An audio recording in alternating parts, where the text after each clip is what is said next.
Hey class, today we are going to talk about what goes into building a portfolio. Why is a portfolio so important?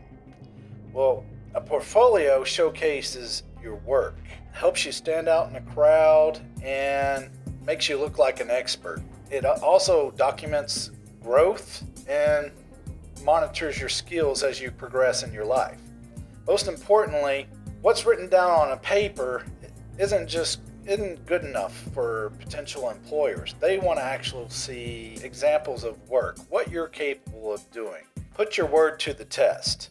So the portfolio gives you great examples of what you're able to do, your creativity, your collaboration, stuff you've done, accomplishments, awards won, and everything else. So what is a career portfolio? A portfolio is a collection of a person's work product that demonstrates his expertise and accomplishments in a particular field or area. Portfolios can also include projects, written essays, visual art projects, photography, any creations made electronically. Some portfolios also include self-assessments, assessments from teachers or other people, awards from various projects, references, certificates acknowledging achievement, or any other information that it displays accomplishments. Portfolios provide legitimate work product that cannot be seen or evaluated with merely a letter grade by a prospective employer or college admissions staff. Portfolios offer job and academic applicants to set forth their strengths in the best possible light because there is flexibility on how they organize it and the items they include. If the portfolio is produced by a job applicant, projects in the portfolio can demonstrate the ability to complete certain types of work that may be necessary for the open position. They provide an applicant with the opportunity to show multiple skills including creativity, writing with proficiency with technology. People observing the portfolio can see exactly how the different skills were implemented and thus are able to obtain a fuller picture of how the applicant thinks and assesses his capabilities. When an interview is not possible, carefully chosen pieces of the portfolio can provide insight into the applicant's personality to help evaluate whether she or he would be a good fit. Additionally, portfolios are easy to update and can be modified for different jobs or academic opportunities. So when you're putting your career portfolio together, you need to show the reader what your career goals are. The first section can often be the career goals. The goals should be focused and show the direction you want to go in with your work and career or your education. The goals should reveal your ambitions and where you see yourself 5 to 10 years. If you are an experienced worker, you should still include your career goals, even if they focus on improving your existing skills. If you're just a student starting out, it might show your goals as far as obtaining certifications and goals that you may have, or a job that you can obtain to get the skills you need. A lot of times, a resume is included in your career portfolio. On this assignment that's part of a multi-videos, you're going to create a resume page that's separate from your portfolio showing your example of work. But a resume is important as well. So make sure that you include a resume that's accessible from your portfolio. Include an updated version of your resume. The resume should include your work experience, your education, and your personal achievements. If you are creating a career portfolio with a specific direction, do not include jobs you have had as a teenager that do not add anything to the portfolio. But if you are a teenager starting out, it is good to list previous jobs that you've held just to show that you're stable and that you can stay with the place and you have a good work history. If you don't have any professional jobs yet, it is good if you're a teenager to at least show that you've been employed before, that you're responsible. The resume can be formatted in a functional or chronological form, which means it can be in order of the history that you've done it or functional and categorized by job skills. It's very important to include in your portfolio your accomplishments and skills. A career portfolio should also include a list of your accomplishments and skills as a professional worker or student. Each job may give you a new skill set or allow you to accomplish new things or projects. This can be skills and accomplishments earned in the workplace, in school, or in your additional coursework or training you have done for a job.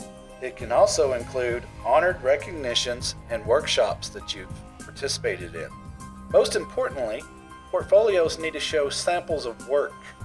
Career portfolios allow you to visually show your work to potential educational organizations or employers. If you can visually show your work in the career portfolio, you should do so. For instance, if you're a video editor, graphic designer, or photographer, include videos, graphics, or photos of your productions, designs, and work so the employer can see how your work looks. It lets them see what you're capable of, and it's your time to shine. It's okay to brag. Don't be humble, because you want to sell yourself. A lot of good places to get examples of work, if you haven't done a good job of keeping up with it, is if you posted it on YouTube, get it from YouTube. Or if your teachers have posted it on YouTube, go to that YouTube channel. Social media, a lot of times people like to show off stuff in the past, or you got photos of being at different events, winning awards. If you're in a class and you turned in work in Google Classroom, you can just go back to that previous assignment and download the work that you've submitted to your instructor. In a lot of career portfolios, it's also good to have a reference list of people that can vouch for your accomplishments and your collaboration, your work skills, your work habits, effort, and quality of work. A lot of times it's good to list professional references who can confirm the skills and achievements you have outlined in your portfolio. This can include people who can provide testimonials, people who have taught you in school, like your professors, community leaders in volunteering settings, and previous employers.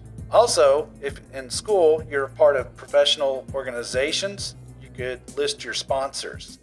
In an online portfolio, it might be appropriate to list emails, positions, and company and names of these people. Might be good to ask permission first, because you don't want to burn those bridges with people that are in your network of contacts. But in documents that you're just going from you to potential employers, you can include phone numbers and additional information specific to these people. But once again, it's always a good idea to have their permission first. So this is video 2B of the website portfolio assignment. So what are you going to include on your Google site?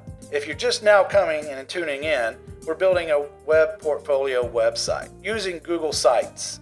So what should you include on this page, in addition to what I've already talked about? You can add content to the portfolio page that shows your skills. YouTube videos of previous projects.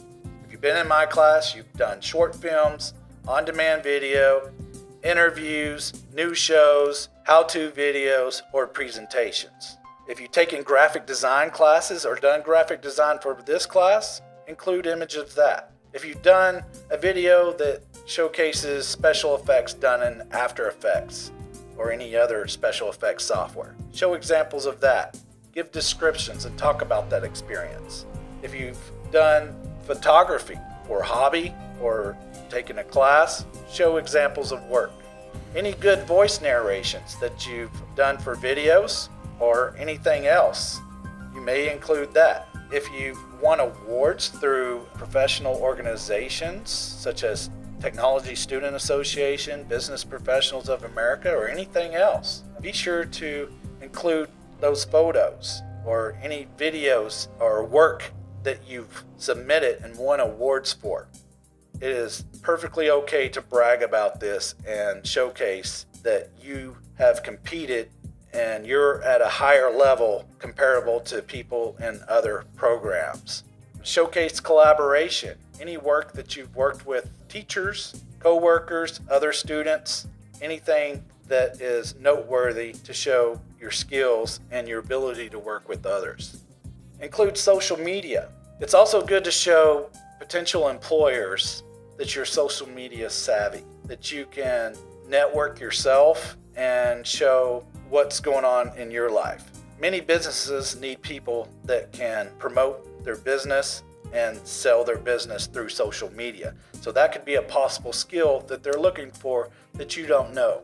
Include volunteer work that you've done, especially volunteer work that you've done using some of these skills that the employer might be looking for, or any side or hobby projects that you've worked on, anything that showcases your skill. Also include badges of professional certifications or graphics or images of your actual certificate. Better to show the actual proof than them just to take your word on that piece of paper or that resume or job application. If you've gotten Adobe certified in Premiere or Photoshop or anything like that, they offer the badges. So just include those images in your resume or portfolio. Also, talk about programs of study that you've been in. Include logos of your high school program, links to that program's page or social media, links to colleges that you've attended. If you've been through a specific major or program or study, be sure that you put a link to that page. Provide as much information as possible. All this may take time, but you only have to do this once. Once you have it accumulated, set up, put together, that can be your go-to resource from this point on. So especially if you're starting out in your career, it's good to have this to go to. 2 years, 3 years, 5 years down the road, you can always go back to this and update it. So that's everything that I have to teach you about building a portfolio. I hope that's useful. If you like this video, subscribe to our channel and click like below. Stay tuned, more videos to come. See you soon. Hey class, if you like this video, please click like below and subscribe to this channel.